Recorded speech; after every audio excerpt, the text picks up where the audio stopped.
Today, talking about limits and such. At the very end, we talked about one slightly weird trick for doing limits. And I did one example, but I want to do a few more, and I have some for you guys to try, which I was hoping to squeeze that in at the end last time, but we can do it now. I hope you haven't forgotten. I'm referring to the rationalize trick. I did one example at the end last time. I want to try, I'll do one more just to refresh our memory, and then I want you guys to try one. See if you can do it. The rationalize trick for finding the limit. You do this when you're trying to find a limit involving some square roots. And if you get 0 over 0, you have to go back and simplify somehow. You can't just like factor things with square roots, but you can do this weird trick. So let's just try one.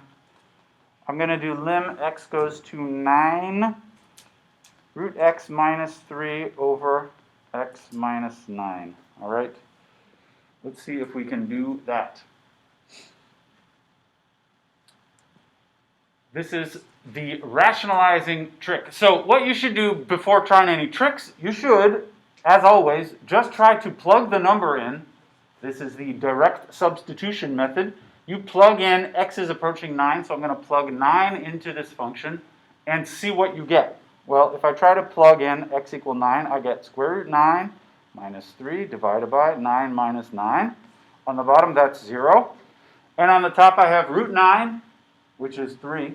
Minus 3, that's also going to be 0. Okay, so when you see 0 over 0, that's not the answer. It means you have to go back and simplify. If you're dealing with polynomials, you would probably want to factor and cancel. But in this case, you can't factor anything. You have to do the rationalizing trick. So I will say go back and simplify. And in this example, the only thing you can do to simplify is this rationalizing trick. Anybody remember what it was? I'm going to multiply this fraction on the top and the bottom by something or other. So this is what it used to be. I'm going to go times. Anybody remember how to do this? Perhaps have it written down from last time? What do you say? Yeah, I'm going to multiply on the top and the bottom by root x plus 3. Down here, root x plus 3. So the rule is whenever you see something like root x minus some other thing, what you multiply is that same thing again, but you change the minus in the middle there to a plus. All right? Okay, let's try it out. So, up top, what do we get? We get, well, let me just write it all together first. It's root x minus 3 times root x plus 3. Up top, and on the bottom, I'm just going to leave it sort of separated like this.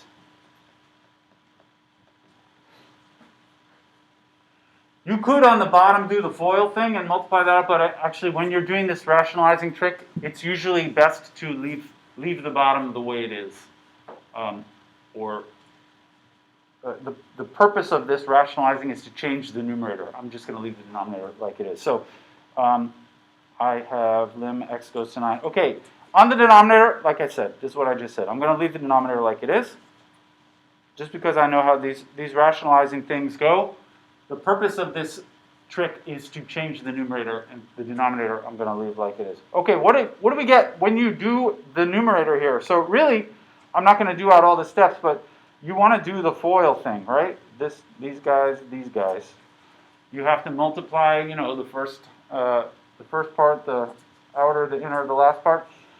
If you're doing it correctly, though, the middle ones will cancel. Like in this example, in the middle I have negative 3 times root x. And on the outside, I have positive 3 times root x. And those, when you add them up, they will cancel. The only things which are left are going to be the first ones and the last ones. The first ones will be root x times root x. And then at the end, I have minus 3 times plus 3 is that. All right? The terms in the middle will cancel each other out.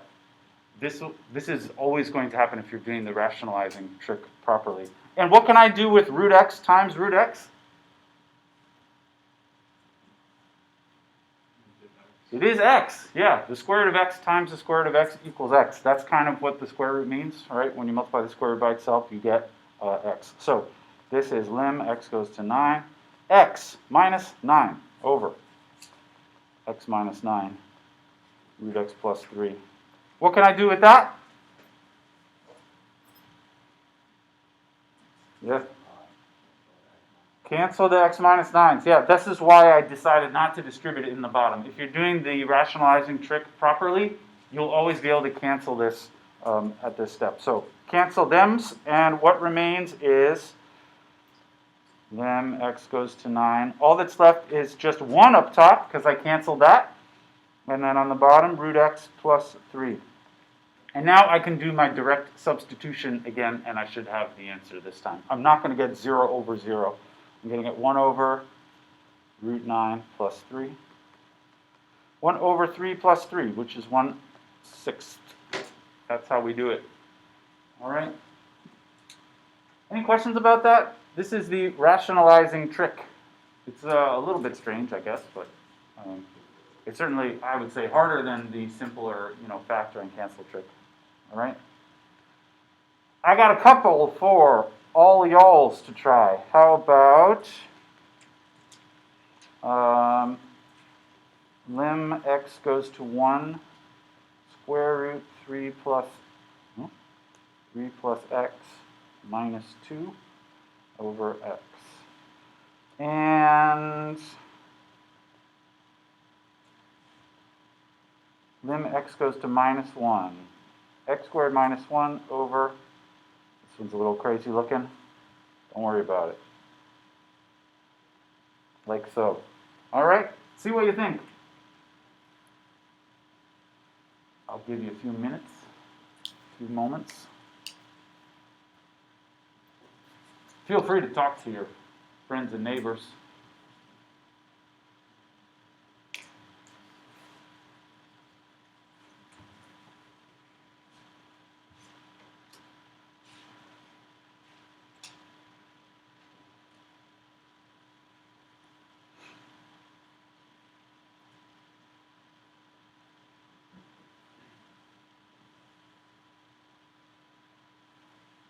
I'm going to monkey around with my screen here a moment. See if I can do what I wanted.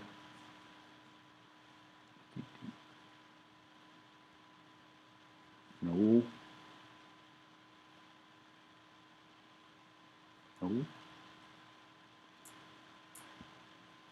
No.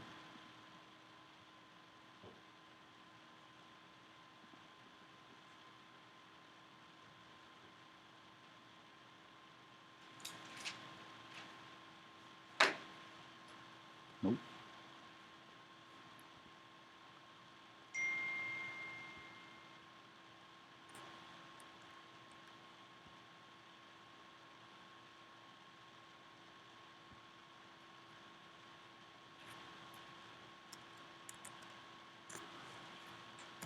I messed it up.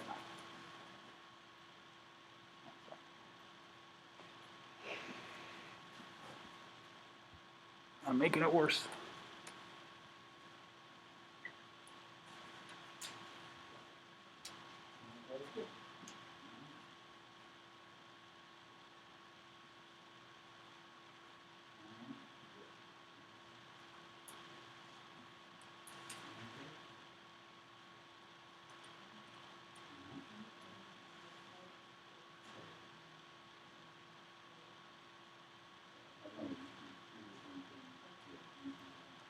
I think I wrote that first one wrong. Sorry. I did this last one. I was thinking x minus 1 in the bottom. This is not, sorry. That's what I wanted. Much more interesting. You actually have to do I want you to do the rationalizing thing. If you did as written, you didn't have to do anything really. Sorry about that. Wrong on my paper.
give you another couple minutes and then we can go over them.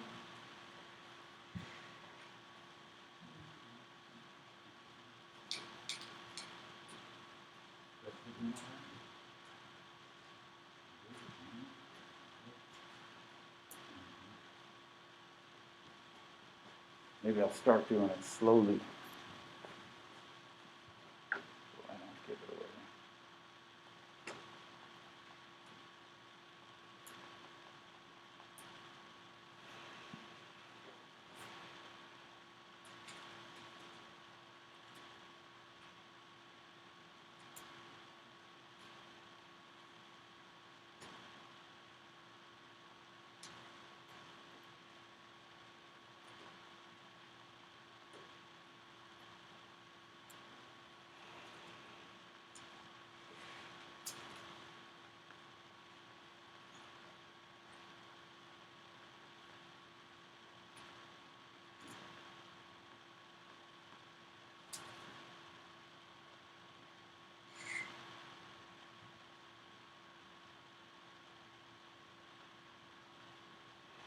All right, let's talk about them. Looks like most people did pretty well. So the first one here, you begin by, you got to multiply by this thing. To rationalize, you see the root up top. It's a root of a something minus another something. So to rationalize that, I multiply by the same root, but plus 2 in this case, and then divided by the same thing. When you multiply these guys, you do the FOIL thing. The two things on the front, they multiply to just be 3 plus x. The insides and the outsides cancel. And the two things on the end are plus 2 and minus 2, so they multiply to be minus 4. And this, the bottom I just leave like it is. It's not worth expanding the bottom because you're about to cancel it in the next step. 3 plus x minus 4 adds up to x minus 1. Then we cancel the x minus 1s. And we're left with just that, and then just that you can actually plug in the value now. So I plug in x equals 1, I get, sorry if I'm writing too small here, 1 over root 3 plus 1 plus 2, right? That is 4 inside the square root. This is 1 over 2 plus 2, which is 1/4. There you go. I hope that's what you got. Any questions about that? 1/4 is what I got. Excellent. Okay, great. Let's try the next one here. Lim x goes to minus 1. So this one, the radical is on the bottom, so that's what you should focus on when you're doing this rationalized thing. So what I'm going to multiply here, would you mind if I just go right to it? Of course, you should try to plug the value in and see if you get an answer. In that case, you don't have to do anything. But you're going to get 0 over 0 if you plug the value in here. So I'm going to multiply by this thing, root x squared plus 8 plus 3 on the top and the bottom. All right. Up top, I'm not going to try to simplify the product because it's going to cancel anyway if everything works out nicely. So it's going to be x squared minus 1 times the square root part, x squared plus 8 plus 3. And on the bottom, what does it multiply out to be? Anybody do this one? What did you get? Somebody did it. Yeah, what do you think?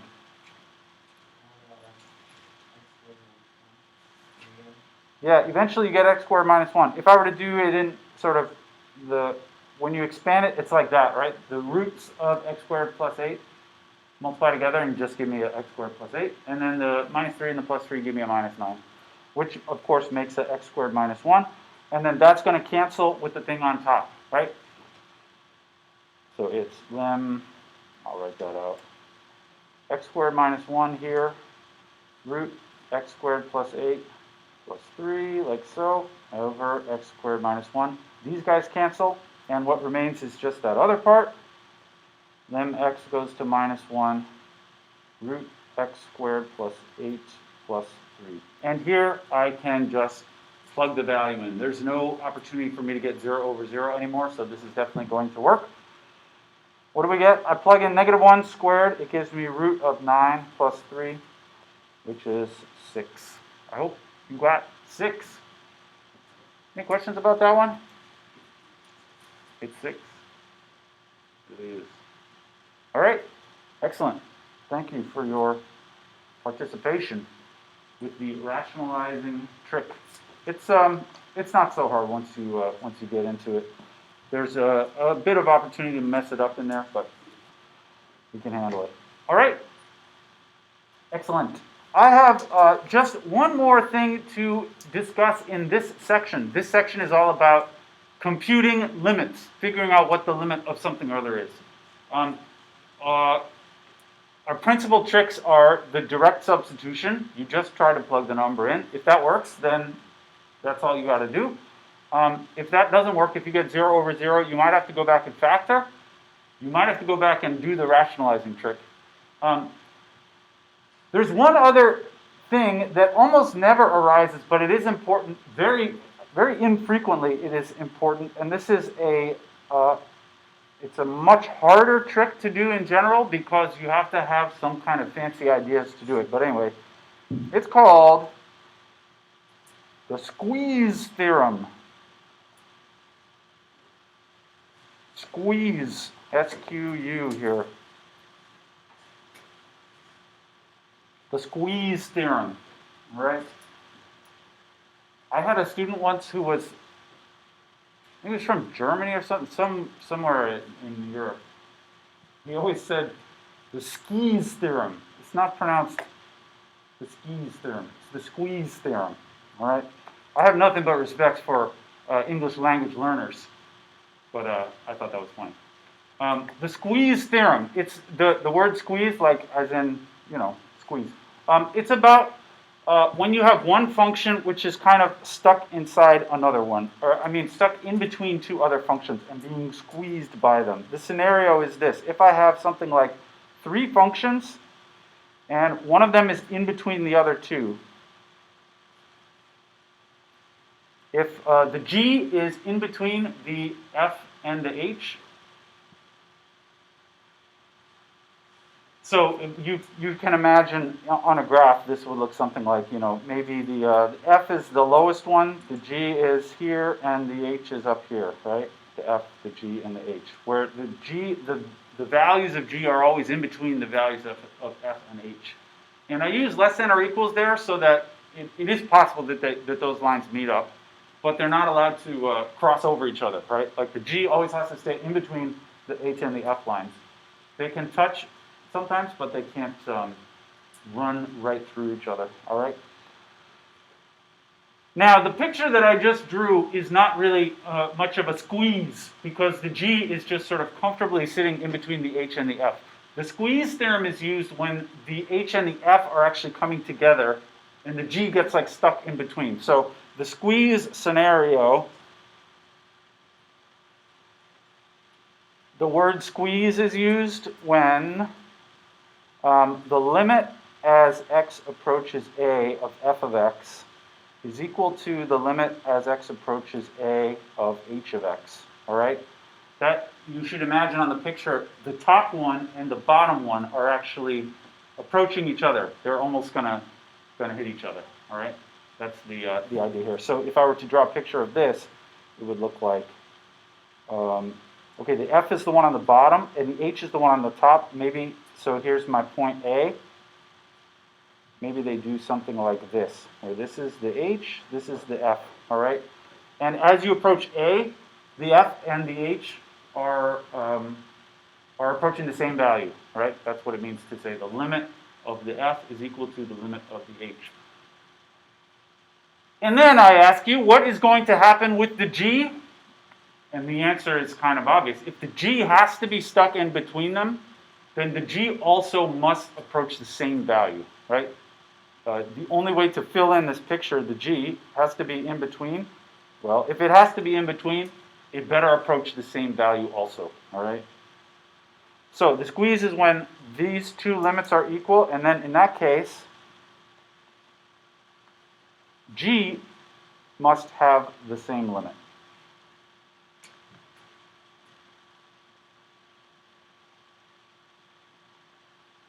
All right, this is the idea, and I hope that this seems fairly obvious. I mean, that's the only way that this picture is going to work out. if the upper function and the lower function are approaching one another, the middle function must also. And why must it also? Well, it's because it's like squeezed in between the other two, and it will automatically go to the same value. All right, so I'm going to write this more formally. That was all just kind of an informal description. I'm going to write this like a theorem. It's called the squeeze theorem, and it just says if f of x is less than or equal to g of x, less than or equal to h of x, and lim x goes to a, f of x equals lim x goes to a, g of x, h, h of x, then all of this is just expressing those pictures up there, but of course when you write the theorem as a true fact, you don't have to draw the pictures. The pictures is kind of why it's true, but the actual statement that I'm talking about is this statement here. If the g is in between the two and the limits are equal, then the limit of the g is also equal to those things.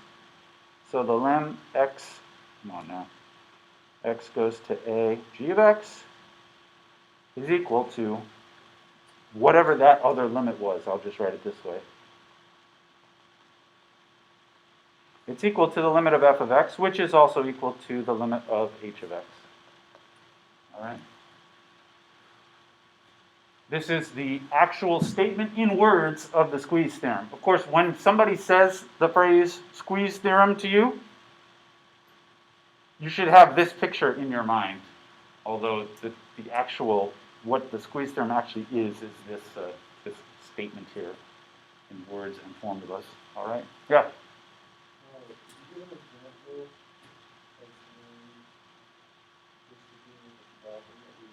Yes, yeah, I'm about to do an example. Yeah, although this, what this is used for is, I'll just say, we can use this sometimes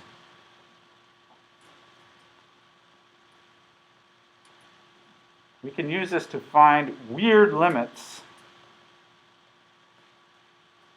by squeezing the function. And you will see immediately why this is quite difficult to do. We are going to do it a few times this semester. I mean like 2 or 3 times the whole semester. And this is not the kind of thing that I'm going to ask you to do like over and over on the homework or something. Because, well, you'll see. We can use this to find weird limits by squeezing the function. Here is an example. I'm just going to do one example. It is this, well, I don't want to call it f. I want to find this limit. Lim as x goes to 0, sine x over x. This is an example which you cannot do using any of the methods that we've talked about so far. If you didn't know any better, you would try just doing the direct substitution, which is always a fine idea to get started. I would plug in x equals 0. When I try to plug in here, I get sine 0 divided by 0. Anybody remember what is sine 0? Show me with the fingers. 0. Fight the power. It's 0 over 0, right? And so this means, you know, this is not the answer. It just means I have to go back and do this some other way. Simplify. But there's nothing to simplify here. Sine of x over x. It's not a polynomial, so you can't factor it. You also can't do the rationalizing trick. And there is not another kind of trick to use for trig functions. You have to just do something completely different. And the strategy which works in this example is, let's squeeze it. And you will see why this is generally tricky to do, because I'm going to put this function in the middle, and you have to just invent 2 other functions that this one is in between. And there's not like a standard way to do this. You just have to basically guess 2 other functions that this function is going to be stuck in between. And there's not a general rule for this. You have to be creative and be a little bit lucky. Let's talk about the bigger function. In this example, I think is not so hard to see what the bigger function is. Of course, I'm talking about sine of x, right? Which looks like this. Specifically, I'm talking about near x equals 0, which is going to be this point. Sorry, this is sine of x. What I'm really talking about is sine of x divided by x. But anyway, sine of x is this, right? And we all know the values of sine of x are always between 1 and minus 1. Near 0, sine of x divided by x, I'm telling you, is always going to be less than 1. That's because this value by itself, sine of x, is 1, right? But it's always going to be 1 or less than 1, right? And then I'm dividing by x. That just makes it even smaller to divide this number by x. Makes it smaller again. So this is going to be less than or equal to 1, all right? And then over here, it turns out this is always greater than or equal to cosine of x. And if you don't believe me, I'm going to show you on a graph. I'll go to my grapher here. Sorry, I'm switching the screen right after I wrote something. Oh, it's gone. I had my picture here. I'll just graph it again. So this is the Desmos graphing app. You into that? Where'd it go? Oh, okay. So I would like, first of all, sine of x, which is here.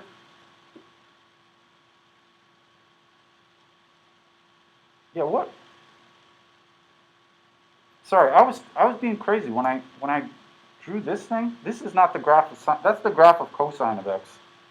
Sorry, can you forgive me for sine of x? Sine of x looks like this, right? That's this one. Sorry about that. Feel free to interrupt and correct me. I'm always enthusiastic about receiving correction from a friend or a student. Yeah, you might as well get up and leave. Anyway, do you still believe me? It's even more clear now that when you divide sine of x divided by x, it's going to be less than 1, right? The value of sine of x is already pretty close to 0. And then you're going to divide it by x. It's going to be quite, it's going to be close, certainly less than or equal to 1. And if you don't believe me, I'm going to graph it. Here's the graph of sine x, and then I will also graph y equals 1, right? That's the what am I talking about? Sorry, I'm confusing myself with the squeeze, right? What I want to see on the graph is this. So the three functions I'm going to graph are sine x over x, 1, and cosine x. Sorry, I'm so confused. Sine x over x is what I wanted to see here. All right, you feel me now? What we have is 1 is the blue line there, is greater than the red line, which is apparently sine x over x, okay?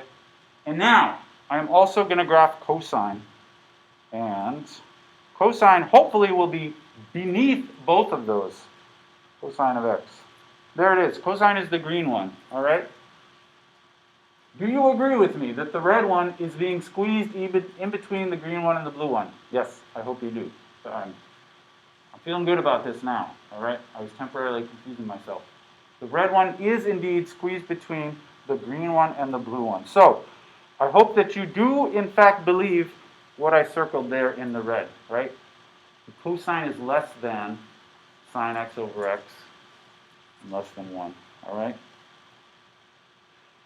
But in this example, we know the limits on the outer two functions, all right? So my sort of mystery function is the one in the middle, but I can say the lim as x goes to 0 cosine x, this I can just do by direct substitution. It is cosine of 0, which is 1. And the limit of the larger one, the thing on the right side, so that was this limit, right? And then the other one, its limit, of course, this would be just the limit of 1, which equals 1, right? And so you can see in that sort of triple inequality, the two things on the outside are both approaching 1. Therefore, by the squeeze theorem, the thing in the middle is also approaching 1, all right?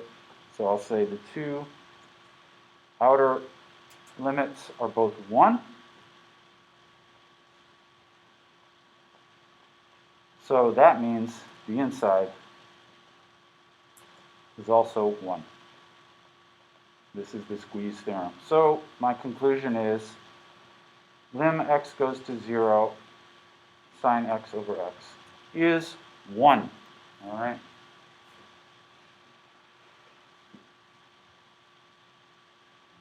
So he asked me before, can you give us an example, like one that would be on the homework or something? This is an example of using the squeeze theorem. In my opinion, even this is a fairly simple example, but even this, I would say, is not really appropriate for a homework, or certainly not for a test, because when you're doing this problem, you just have to invent this completely out of nowhere. You just have to know that this thing in the middle is going to be less than 1 and greater than cosine. And that is not easy to do. I mean, people whose job it is to do this can come up with that kind of thing, but you have to just sort of think for a long time and invent this out of nowhere, which is not really what I'm not really into that as far as certainly like on a quiz or a test or something. All right, but we are every so often going to use the squeeze theorem to justify one little thing here or there, but it's not going to be a usual method that we use all the time. All right. Any thoughts about that one? Sorry for this somewhat long-winded explanation. This is why sine of x over x has limit 1. There is no better way to do this.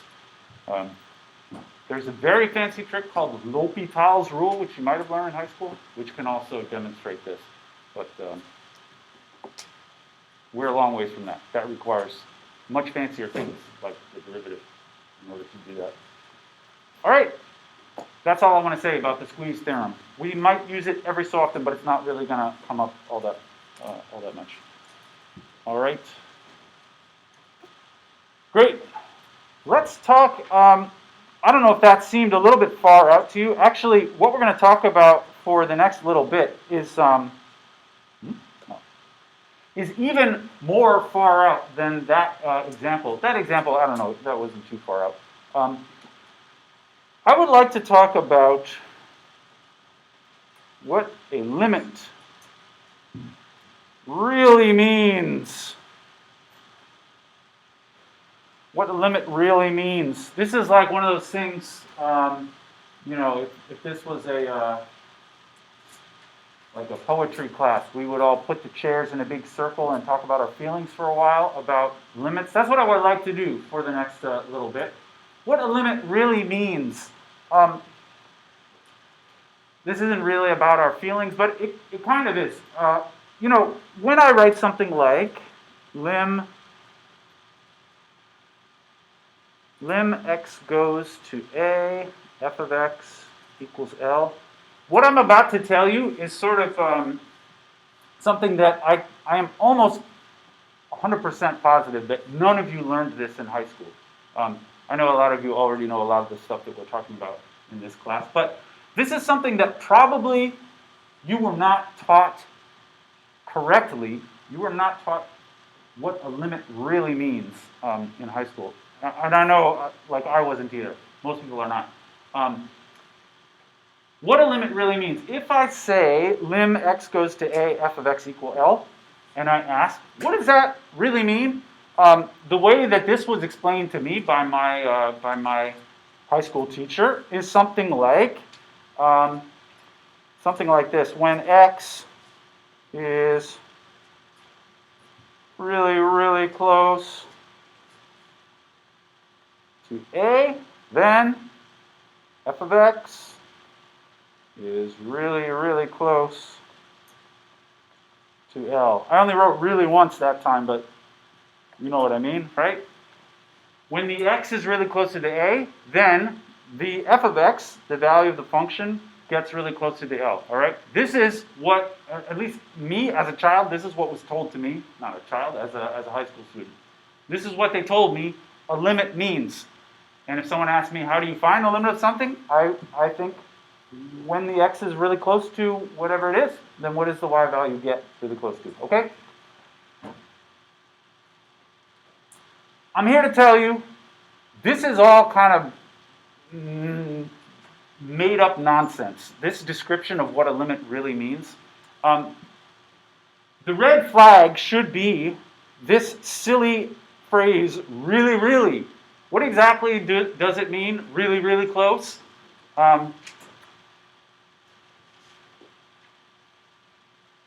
Well, this is meant to give you some idea of something, but this is actually not technical language that's being used here. Really, really close. I could have just said really only once, and maybe it wouldn't have sounded so ridiculous. But even if I said really close, what, like mathematically speaking, what does it mean for two numbers to be really close to one another? Like, is 1 really close to 2? I would say not really. Like, in the case of limits, you want things which are much closer than, say, from 1 to 2, right? How about like 0.5? Does that count as really, really close? I think any description of the limit using words like really, really close, really you don't mean a specific distance. You kind of mean like any possible imaginable close distance or something like that, right? Like as close as they could possibly be, something like that. Another way that sometimes people describe this is something like when x approaches A, then f of x approaches L. This, in my opinion, is even worse of a description because this is like x and A are supposed to represent numbers. So what does it mean to say one number approaches another number? That, like, numbers don't approach, they don't move, right? The numbers don't move around and sometimes they don't get close to each other, right? All of this is kind of intuitive words to make you feel like you understood a definition of something, but this is not a real definition. That's what I'm trying to convince you. This is not a real mathematical definition of anything. These are words which are meant to give you some intuition. Sometimes this is referred to as the intuitive description of what a limit is. It's meant to give you some vague idea of something, and hopefully that idea is good enough to help you figure out the answer if I ask you specific limits. But it's not actually a real definition of what a limit is. I would think of this as sort of, this is kind of like when a kid asks their parents, where do babies come from? And the parent says, well, son, when a mommy and a daddy love each other very much, that's where babies come from. And the kid, I don't know if you ever heard this kind of language. I, as a kid, hearing that, I was like, all right, that sounds legit, right? And that was satisfying. Like that response is meant to sound satisfying, and meant to get the kid to stop asking you more questions about it. Like, this is not the real story, as we know. If you don't know the real story, ask somebody else. I'm not here to tell you the real story. I am here to tell you the real story about limits, though. So I would like to actually talk in an open and frank discussion about what the true meaning of a limit really is. It does not really mean this sort of really, really close thing. Like that's not exactly wrong, but that's not a real mathematical concept, that really, really close business. So what, in fact, does it actually mean? That's what I want to talk about. We're all adults here, right? We can handle a little explicit discussion of the calculus, all right? Okay, let's see if we can talk about it. I want to talk, like, very specifically. What does it mean when I say something like lim x goes to 1 of 2x equals, what is it?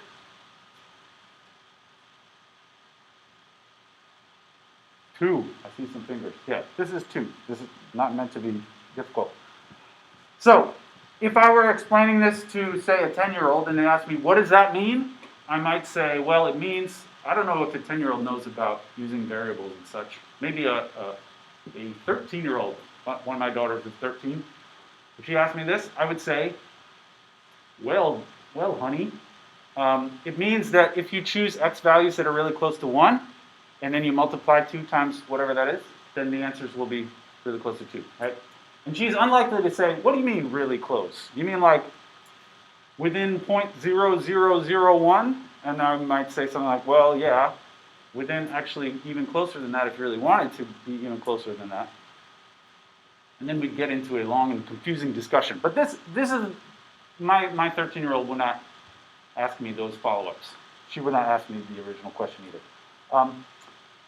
But really, as far as what exactly does really, really close mean, one sort of, this is not my final answer on the subject, but one way that I can describe this in a little bit better way is to say something like the y values, that is to say when I multiply by 2, actually it might be helpful to draw a graph of this.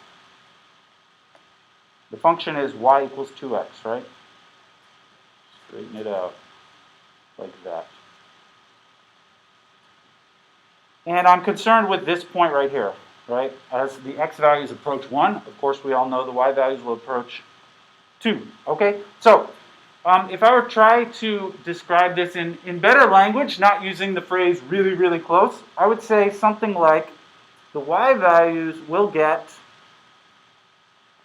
I want to say like really, really close to 2, but this immediately begs the question like how close exactly are you talking about? And the answer is something like as close as it could ever be, or as close as you could ever want it to be. So I would say the y values will get as close as you want to 2, provided that the x value is close enough to 1. All right? Now this is still not like a mathematical definition because a real definition should not use phrases like as close as you want, because mathematics is not about what anybody wants. But this is a little bit better because I'm not trying to imagine there's some sort of magical thing which counts as being really, really close versus not really, really close. All right? The y values get as close as you want to 2. Like, for example, if you wanted to see, do the y values get within a half of 2? The way to look at that on the picture would be something like this. If I ask you, do the y values get within a half of 2? Maybe I'll draw a little thing. That would mean sort of from 1.5 up to 2.5. And I would be asking you, as I zero in on the 1 here, is it true that when the x is really close to 1, all the y values are like inside this window here? And the answer is yes, it is. What if the window was even smaller? That was just using a half. What if it was even smaller, say down to 0.1? Then it would be, even narrower band here. But is it still true that if the values down here are close enough to the 1, they fall inside this narrow band?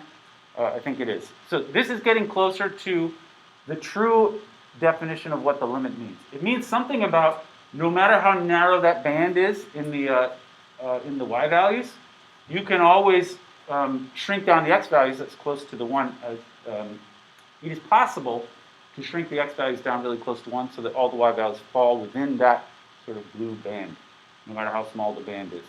This seems complicated. It ends up being very confusing, which is why your high school teacher didn't tell you the real definition, because it's extremely complicated to say this in reality. So I'm just going to rephrase this a little bit.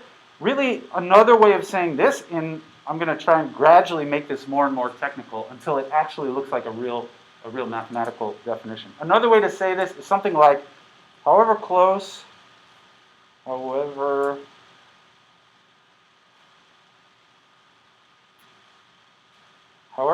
you want the y value to be to 2, there is some distance around x where that happens.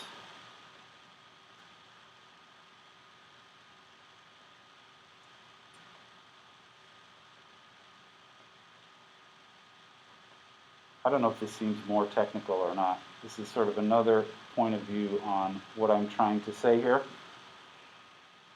However close you want the y value to be to 2, that is like that little sort of blue window there. However small you shrink that in towards the 2, it is always possible to find a region near the 1 where all the y values fall inside that little window. All right? That's what it means when I say the limit as x approaches 1 equals 2. On a picture, So the picture you should have in mind, if I say this in general, lim x goes to a, f of x equal L, you should imagine something like if this is a, and my function goes like this, and this is L. It means that no matter how small this sort of blue region is here, I can always find, say, a green region down here where all the y values are inside the blue window. I'm going to try and write that in words. So no matter how small, come on now. No matter how small the blue window, I can make a green window of x values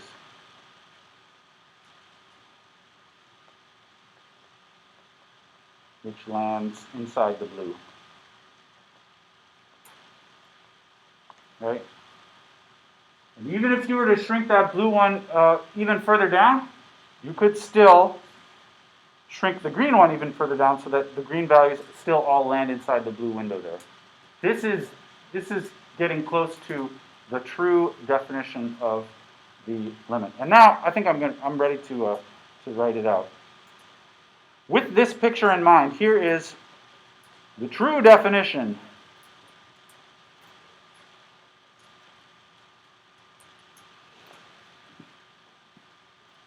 I'm going to try to translate those words that you can still see at the top there. No matter how small the blue window, that is to say, I'm going to describe it specifically in terms of the radius of that blue window, like from the L, which is in the middle, up to the top of that sort of blue line there. That radius I'm going to call, this is a very standard notation, this distance from the middle to the edge of the blue line is always called the Greek letter epsilon. And we imagine epsilon to be a very small distance, but I'm not actually going to say that it's small. This is like the beauty of the true definition of a limit, is I'm talking about very small things without actually saying that they're really small. And this is what's hard about it, is because you want to say something like really, really small, but you can't say that. That's not mathematically sensible. All right, and then I'm going to talk also about this sort of radius here, and I'm going to use the Greek letter delta for that. Looks kind of like a D, but it has a little flair to it. All right. Anyway, here's the true definition. For any epsilon, it has to be greater than 0 because it represents this radius here. For any epsilon, really what I'm saying is no matter how small this window is, what I'm about to say works. It will always work, no matter how small the epsilon is, but I'm not going to use the word really small. You imagine it's really small. For any epsilon greater than 0, that is, no matter how small the blue window is, I can always find the green window. No matter how small the epsilon is, I can always find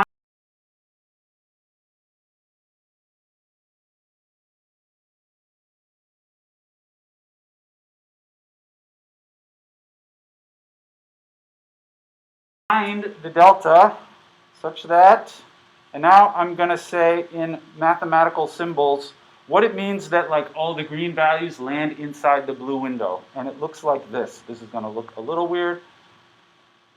If x minus a less than delta, then f of x minus L less than epsilon.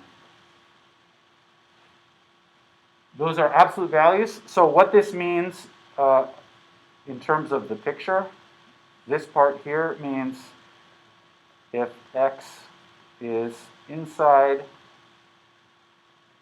the green, right? The picture that I had before looked like, I will just redraw it. I had the sort of the blue window of y values up here corresponding to a green window of x values down here. And all of the x values in the green land in the blue, all right? So this first part, it says if x minus a less than delta, what that means is that x is, the distance from x to a is less than delta, which means x is a value which is actually inside the green window. Then f of x minus L is less than epsilon. That means the y value is actually inside the blue window because it's really close to L. So this means if X is inside the green, this means Y is inside the blue.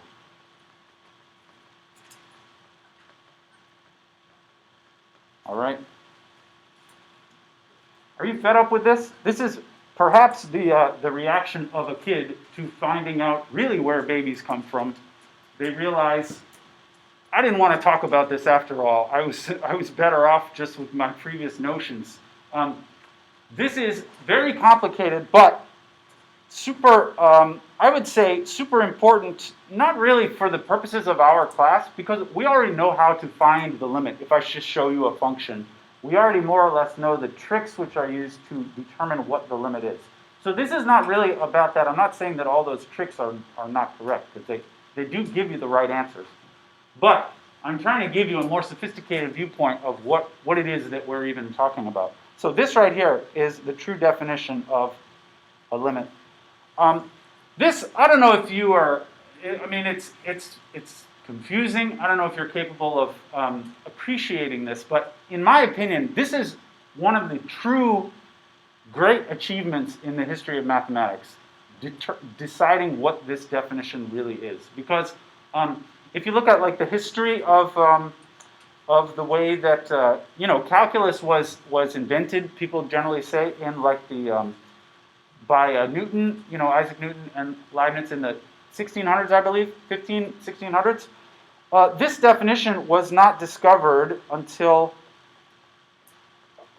in like the 1800s. It wasn't until the late 1800s that mathematicians realized that the old way of thinking about limits was not actually meaningful at all. And it's something that if you could go back in time and talk to Newton about calculus, if you had asked Newton, like, what do you really mean by limit? He would not have been able to explain it. It's a true fact that all of calculus is based on the idea of a limit. But the OGs of calculus actually did not understand technically what limits really are. They didn't understand this definition or anything like this. They would have just said something about really, really close. And I think this doesn't mean that they were idiots. I think really it's you could say more of a cultural matter. I think that Isaac Newton's goal in creating calculus was to solve physics problems. And as you already know, you don't need to know this true definition in order to get the answer, right? And so I think if you had asked Newton about this, he would just say, I don't care, as long as I can figure out the answer, it doesn't matter to me what what you say the true definition is. This is it's a real mathematical achievement, though, to come up with a definition like this as a recognition that you are trying to be very specific about the ideas you're talking about. And to a physicist or to an engineer, it might be good enough to just say, I don't really care what I'm talking about, I just want to know what the answer is. Whereas a mathematical point of view on the subject would say, getting the answers correct is not really enough. If you don't even understand what you're talking about, you need to figure out what exactly are we talking about here, not just how you get the answer. So anyway, this, in my opinion, one of the great achievements of the history of mathematics, even though this point of view doesn't actually help you to solve any problems any better. It is an achievement of understanding of the universe in a way that's not just how do we build a better bridge, all right? Anyway, if you're into this, there is a whole course which is really about this way of thinking about limits, which if you're going to be a math major, this is required for the math major. I will just say more on this in it's math number 3371, real analysis. All right. This is required for the math major. So we're not going to talk much more about this epsilons and deltas thing, but this is the major subject of real analysis. So I bet we can't wait. All right. Any thoughts about that? Perhaps you're going to ask me a similar question. Can you give me an example of when this would be on the homework? And the answer is This is not really going to be on the homework. Using the true definition of a limit doesn't actually help you to find the answers any better than the sort of more wishy-washy, really, really close thing. So it's not something that's going to come up really for us a lot, but because we're all sophisticated mathematical adults here, I wanted to discuss it briefly for a little bit. All right? Any thoughts about that? Anyone want to tell me about your feelings about what limits really are really about? Nobody. All right, that's fine. I told you my feelings. Feelings can't be wrong, right? Okay, we got 13 minutes remaining. We can start talking about the next section. Enough of the super complicated, non-intuitive things. I want to talk about something that probably you have all heard of this, even if you haven't done calculus before. The next section of the book is about continuity. That is like a continuous function. A function can be continuous or not continuous. Continuity. All right. I'm going to start off by giving you sort of a wishy-washy explanation of what continuity means, and then we'll talk about a real definition. So the sort of informal, intuitive notion of what continuous means is something like this. A nice-looking, all nice-like function, sort of smooth, curvy, doesn't have to be curvy, it could be straight. This one is continuous. Because it's all nice-like. What I mean is it doesn't like have any holes in it. It doesn't jump from one place to another. It just kind of goes along in a nice, continuous sort of line. All right? This, of course, is not a real definition, but I'm trying to give you the idea of what it means. This one is continuous. Here's one which is not continuous.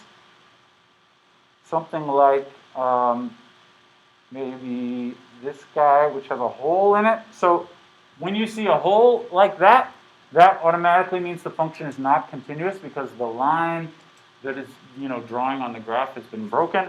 Or, it could even look something like this. A jump like that is also a place where it's not continuous. Or another way it could fail to be continuous is if it has an asymptote somewhere. All right? This is not continuous for several reasons. Like it's at those specific locations where the curve breaks. So this is not continuous. Because of those specific points where the curve has a break in it. So I'm just going to try and point to them. How about, I got a highlighter. I've never used the highlighter. Like right here, can you see that? Really? I won't use the highlighter. So like here, and also here. Those are three places, I'll say, because of it's also not continuous because these right here, those two red curves don't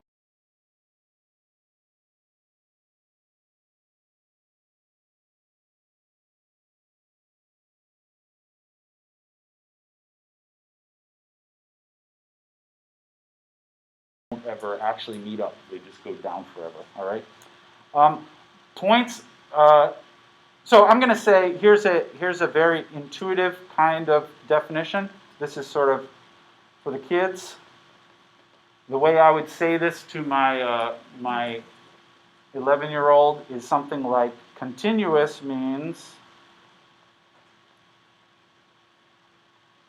you can draw the graph. This is what I remember somebody telling me this, like when I was in middle school or something. You can draw the graph without lifting your pencil. Right? This is what they say to the kids these days. Pencil. All right? This, of course, is not a real definition. I mean, a mathematical definition should not use the word pencil. Like, if you said this to really little kids, one of them might say, well, what about, I don't have a pencil, I have a pen. Yeah, I don't really mean pencil when I say that. And I don't really mean you. Or like, I was trying to draw, but then I dropped my pencil by accident. That doesn't count, right? This is not part of a mathematical definition. I once went to my kids' preschool. Here's the story, which has nothing to do with this. And I was like their special guest. I read a book to the class, and the book was about something about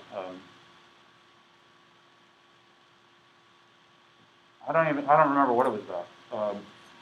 But after I read the book, the teacher said to the class, "So, does anybody have any questions for Josie's dad?" Because that's who I was. And one kid raised her hand. Yes, what is your question? The question was, "I have been on a bus." That was the question. I don't think the book was about buses or anything. It wasn't a real question. Anyway, I imagine saying, "You can draw the graph without using your pencil." And some kid says, "Well, I'm not using a pencil at all." Without lifting your pencil up. Okay, this is not the real definition, but this is just to give you an idea. That's why this first one here is continuous, because it's just a nice line.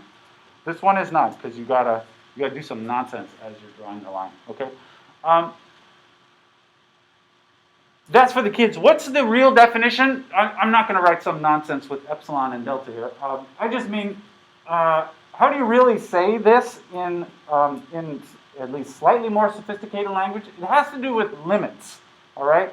What does it mean? I'm going to try to say something like, as you're going along the curve here, there are no missing values, and as you continue, like as I go here, what is weird about this point here? Well, one thing that's weird about it is I'm traveling along the curve, sort of minding my own business, but then suddenly the curve arrives at this point, but the actual value is down here instead of up here, all right? I'm going to say that never happens. What I want to say is something like, as you travel along the curve, the actual value is always where you think it's going to be. When you are approaching the value, that's where the value ends up being. It doesn't end up being somewhere else, and it doesn't end up being just like an empty hole. So as we approach each value, that's where the value really is. The way to write this is, so this is the real definition. It says f of x, I'll just write it formally here, is continuous. Really we say continuous at a particular point. At some point x equal a. It means as I approach that point, where the curve is approaching is actually where that point ends up being. The point doesn't jump somewhere else, all right? So this means, it means as I approach this point, the limit as x goes to a of f of x, what do you get? Well, the limit as you approach is the same as where the point really is. And that's just like this, f of a. The limit as x approaches a of f of x is equal to f of a. That means the left side means as I'm traveling along the curve, where does the curve go to? And the answer is, it really goes to the value at that point. It doesn't go somewhere else. The value doesn't jump somewhere else. Right? Where the curve goes to is the same as where the value really is. All right? When I write this, I'm going to say more specifically, so maybe i.e. Here's a little bit more detailed way of saying this. Really, when I write that definition here, I didn't say this out loud, but I mean that this, first of all, this actually exists. Like the curve actually does go someplace. It has a limit, and the value actually exists. There actually is a value, and these two things happen to be equal. So if you wanted to write this in more detail, sometimes you'll see the definition of continuity is given in three parts. First of all, f of a exists, and the lim exists, and those two things are equal.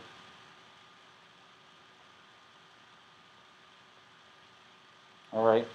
The first two parts are kind of implied. When you write this equation, you're sort of already implying that the original two things in the equation are real things and they actually exist. But if you want to be totally clear about it, you can write them out separately. All right. This is the definition of continuous.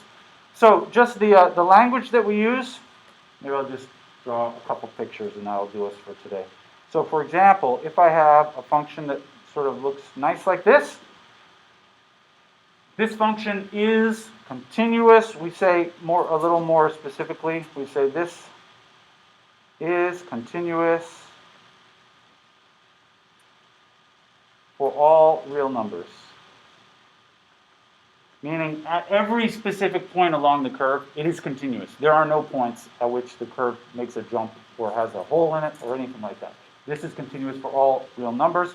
If you have some jumpy jumps or something like that, something like maybe this kind of behavior, like that, we say, and let's say this is at the point 2. Here we say this is continuous at all real numbers except 2, right? Because away from 2, it really does have a nice looking smooth curve to it, continuous line.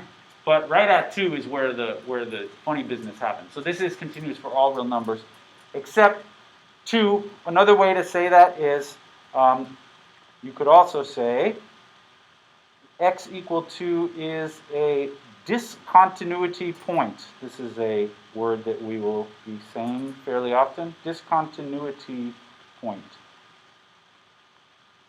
Discontinuity point means it is a point where the function is not continuous right at that value. Something weird happens on the graph. All right. This, I think, will do it for today. We will do some real examples next time. See you then. Please send me your preferred grading ratios if you haven't already.